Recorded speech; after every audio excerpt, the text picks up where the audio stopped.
Сәлем, оқушы. Бүгін сіздермен етістің түрлерімен танысамыз. Іс-әрекет пен орындаушының арасындағы байланысты білдіретін етістіктің ерекше категориясы. Оның 4 түрі болады. Яғни бірінші түрі өздік етіс, ін жұрнақтары арқылы іс-әрекетті өзі жасайды. Мысал келтірейік. Ки-інді.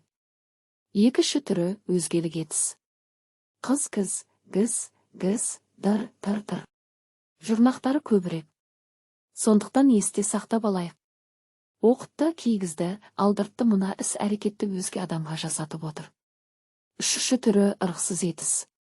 Бұл жұрнақтары арқылы іске асады. Орындаушысы белгісіз. Мысалы, көтерілді. Алайда түбірде дыбысы болса, жұрнағы ін жұрнағына ауысады. Төртінші түрі ортақ етіс. Мұнда іс-әрекет ортақ жасалады. Мысал айтысты. Бірнеше адамның қатысуымен іс-әрекет жасалды. Сіздерге түсінікті болса, сау болыңдар.